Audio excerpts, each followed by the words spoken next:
Hello everyone, my name's Bhante Akaliko. My pronouns are he and him. I'm a queer, Theravadan Buddhist monk.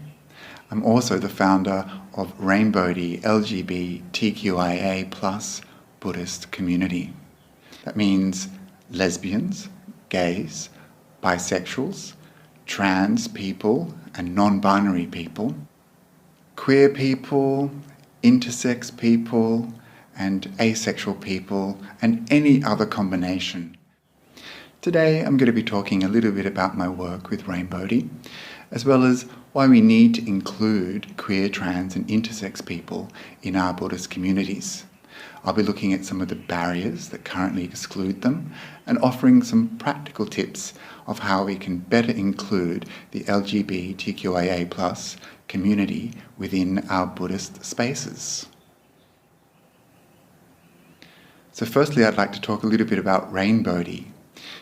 Rainbodhi is a spiritual friendship group. We offer Dharma, meditation and social events in a safe and supportive environment. We also provide advocacy for LGBTQIA Buddhists within the broader Buddhist community and interfaith communities. Rainbodhi is non-sectarian. We welcome everyone regardless of gender, sexual orientation, race, religion or ability. All Rainbodhi events are free and we try to make our events as accessible as we can to make sure that Rainbodhi is as inclusive as possible.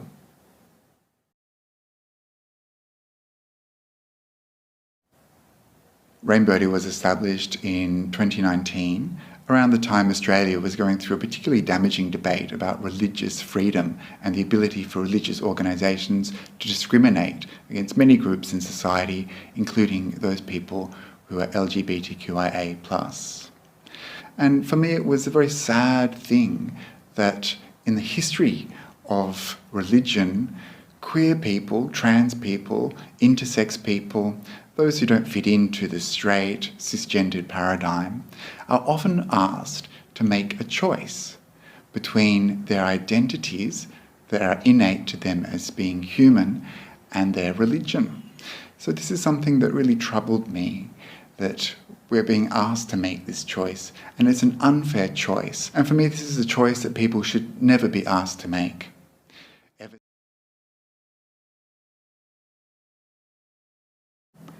Ever since there's been humans, there's been queer, trans and intersex people. And those people are spiritual people. They have as much right as anyone else to access a spiritual tradition. Buddhism has a queer, trans and intersex history. And this is important for us to know. Sometimes being queer, trans or intersex in a Buddhist community, we might not feel that we belong to a greater spiritual tradition. We might have some remnants left over about other religious attitudes towards us. Because so often our stories remain unacknowledged, unmentioned, unrecorded, or hidden away, censored and deleted from history. When we look over the history of Buddhism, we find in the margins, in the peripheries, some stories, some little remarks that indicate that yes, there were queer, trans and intersex Buddhists throughout the history of Buddhism. We know that the Buddha and the monks mentioned same-sex attraction. We understand that there was a group of people who perhaps took the role of a third gender. And we know that there was people with what we would call today intersex characteristics. And throughout the history of Buddhism, there's been lay people, monks, nuns, teachers and scholars who have been queer, trans and intersex. And it's important that our community has pride in these people and celebrates the diversity of the Buddhist community. And it's important that people who are queer can relate to a bigger picture, can feel that they belong to something, a spiritual tradition that is bigger than them. And so often you might be the only gay in the Sangha, or the only intersex person in your Buddhist community, or the only trans person going to the monastery. But I want you to know that you're part of a much bigger spiritual lineage of queer, trans and intersex people, and that you belong.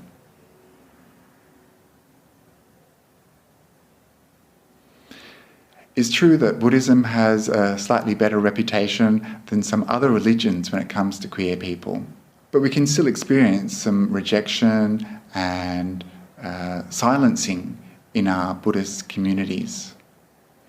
And it's important to listen to the experience of LGBTQIA+ Buddhists so that we can understand what their experience actually is. It's very easy to say, oh, Buddhism welcomes queer people. But if it's just welcoming, sure, that's a great intention. Sure, that's a great mind state to have. It's certainly better than telling people that they're going to hell. But that's a pretty low bar. So when it comes to welcoming Buddhists, it's important to listen to the voices of Buddhists to find out how they experience their Buddhist community.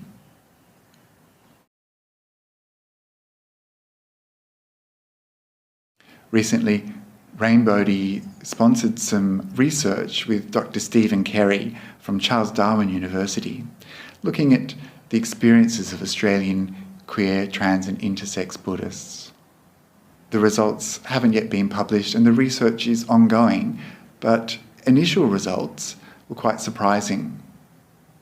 They showed that perhaps our Buddhist communities aren't as welcoming or inclusive as we might like to believe.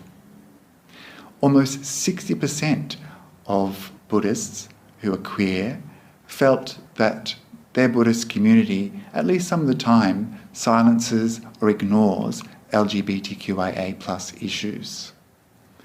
55% were reluctant at some time to disclose their identity within their Buddhist communities. That means they weren't comfortable feeling out.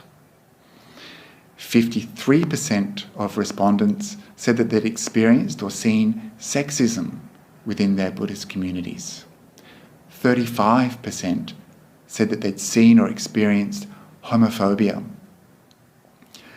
25% said that they'd experienced transphobia or misgendering. And alarmingly, 20% of respondents said that they had been told that their identity was incompatible with Buddhist teachings.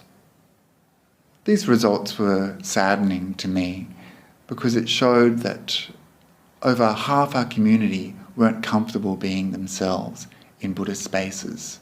And worse, that forms of abuse like homophobia, transphobia, misogyny were still very much present within our communities. And so this is why Rainbodhi exists, to be a voice within the larger Buddhist community to advocate for more inclusion and, importantly, to provide support for LGBTQIA+ Buddhists who might be isolated or feeling unwelcome, unsure if they belong on the Buddhist path.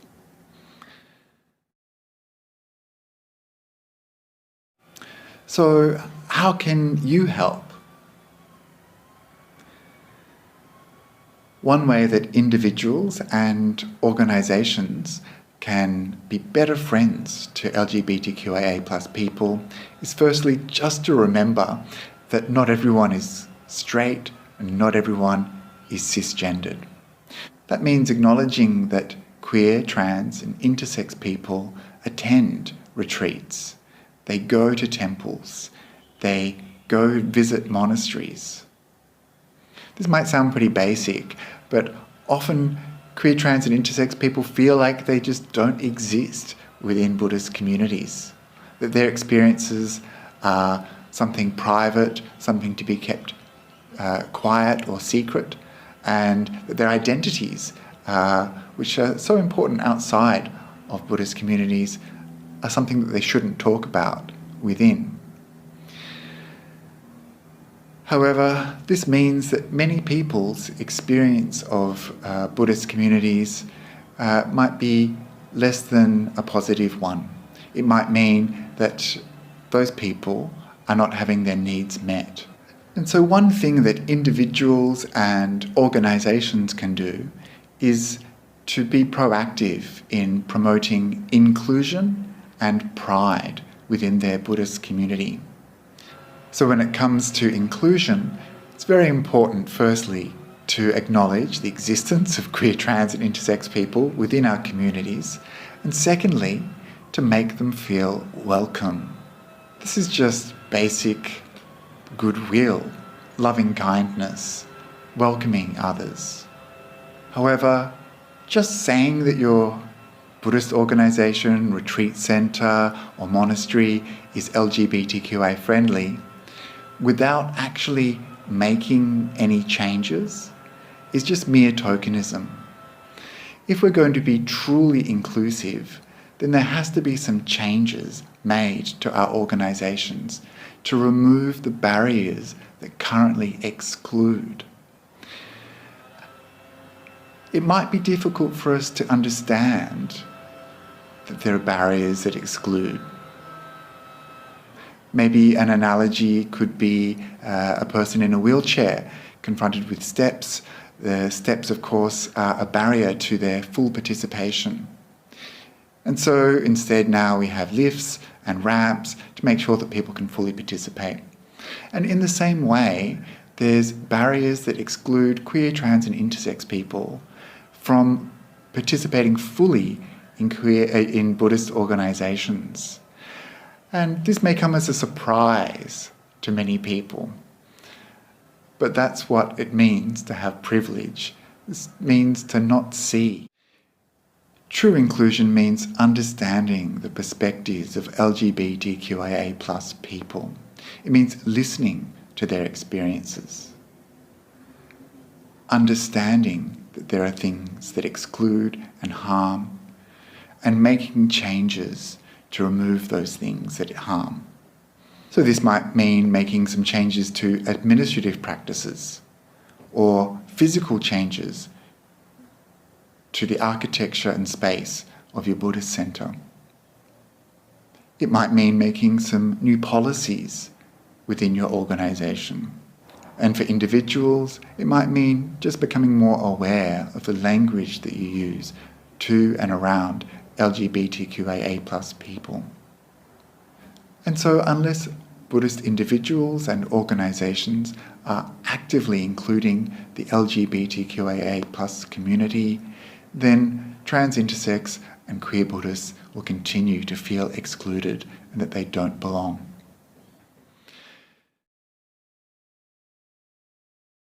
And so I encourage Buddhist individuals and Buddhist organisations to consciously become a better spiritual friend to the LGBTQIA+ Buddhist community. And that means becoming an ally. An ally is someone who's maybe straight or cisgendered, who doesn't experience the same things that the LGBTQIA+ Buddhist community does, but advocates on their behalf. Allies help do the work of explaining the issues that affect queer, trans and intersex people. Because this work is emotional labour, and it's really hard sometimes for the people who experience prejudice and discrimination to do this work alone. And so if you're going to be an ally to queer, trans and intersex people, then it's very important to firstly listen to the experiences of those people, and secondly to educate yourself. So this might mean knowing what all the letters in the Rainbow acronym mean.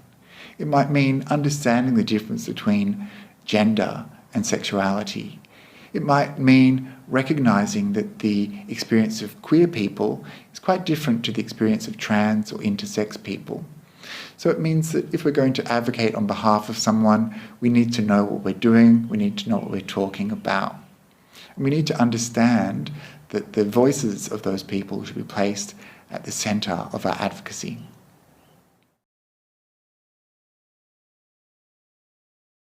Another thing that we can do is to celebrate diversity and celebrate pride. Celebrating diversity is an opportunity for mudita, for empathetic joy, celebrating the happiness of others.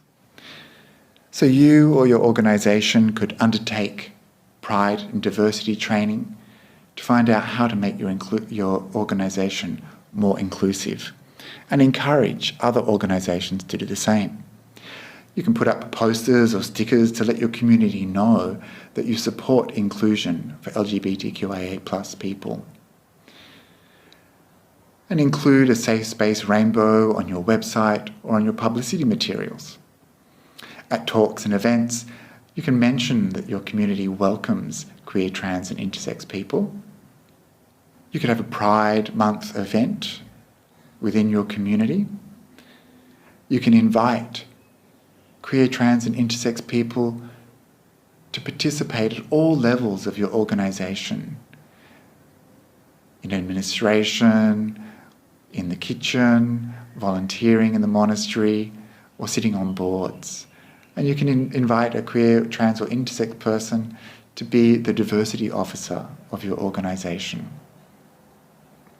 And you can have publicly available safeguarding processes that allow people to raise issues and concerns, especially about things like homophobia, transphobia within your organisation, and ensure that there'll be a follow-up and a resolution. And this is an essential part of creating a safe space. If you say that your community is a safe space for LGBTQIA+ people, but you don't do anything when there's homophobia or transphobia, then it's just lip service. So we need these policies in place to make sure that those people who you welcome into the space are cared for whilst they're there.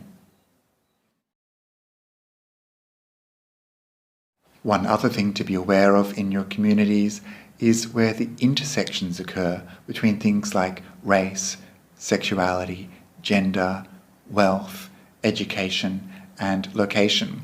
So these intersections are often overlapping areas of identity. And they're spaces where we might have some privilege or perhaps experience some discrimination in addition to those aspects of our identity.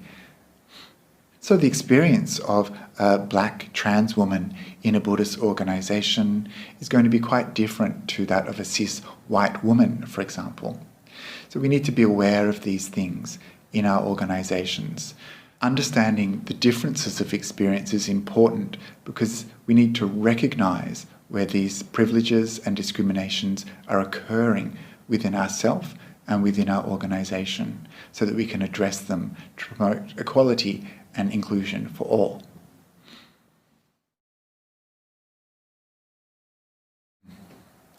And lastly, I'd like to say a few words about the Buddhist doctrine of anatta, or not self. Often LGBTQIA people are unfairly accused of being obsessed with their identity or clinging to an aspect of self, because we talk about our experiences as queer, trans or intersex Buddhists.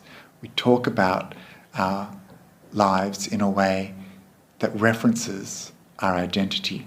Some people point to the doctrine of anatta and suggest that these identities don't exist, that they're illusory, or that they don't matter. Some people say that focusing on an identity is contrary to the Buddhist teachings. However, it's very important to understand that being queer, trans, or intersex is a fundamental part of being human.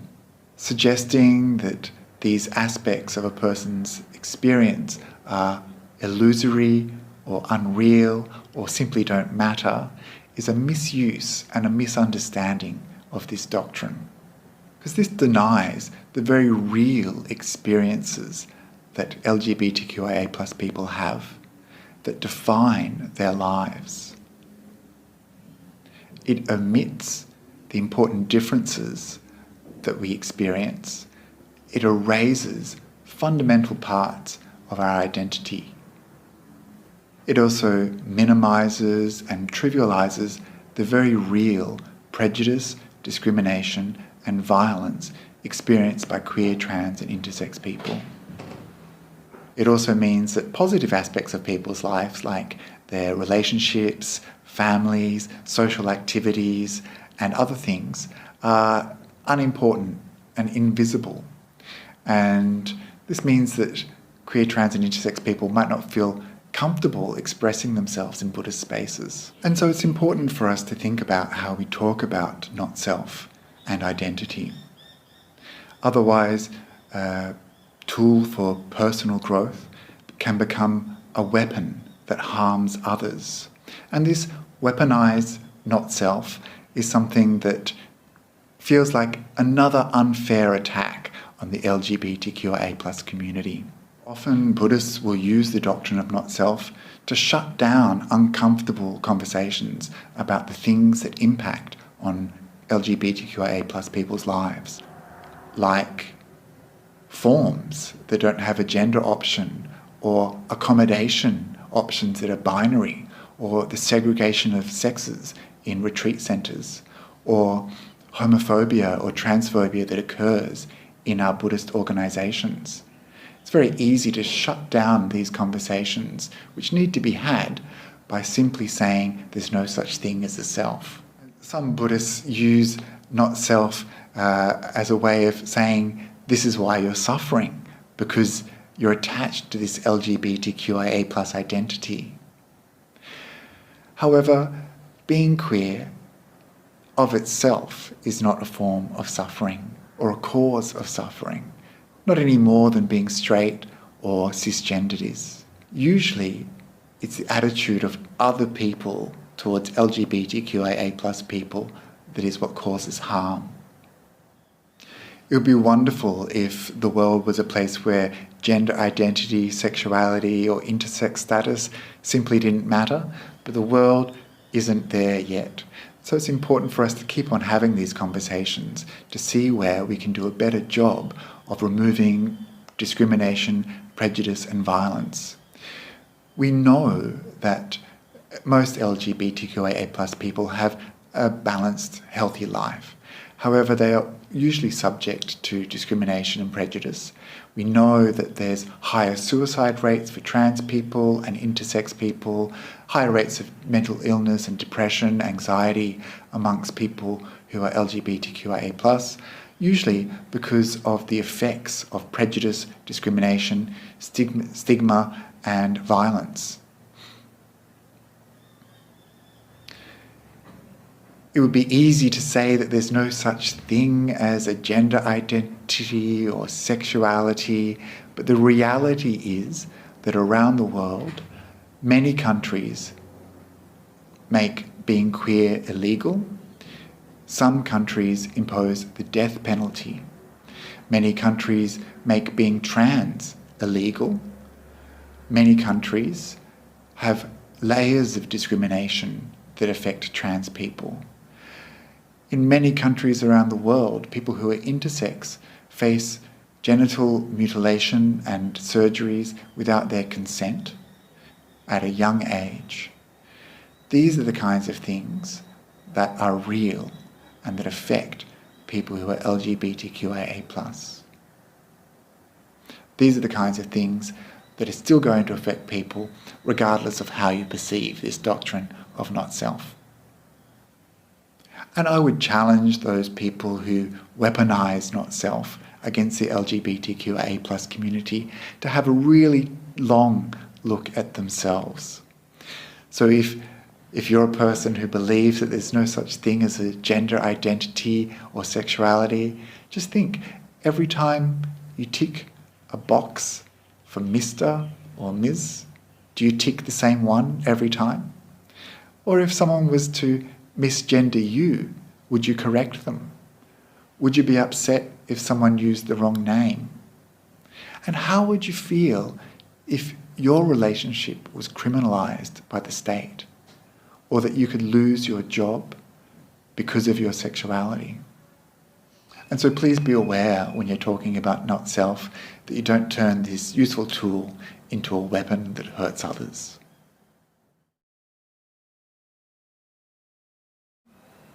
So not only does Buddhism have a queer history, it also has a queer future as well. There's currently many queer, trans and intersex Buddhists contributing to the flourishing of Dharma around the world. And as society becomes increasingly more accepting and welcoming of LGBTQIA plus people, now's the time for Buddhist organisations to be more inclusive and change in meaningful ways to be welcoming places for queer, trans and intersex people. If you'd like to know more about the work that Rainbodhi does, please visit our website, rainbodhi.org.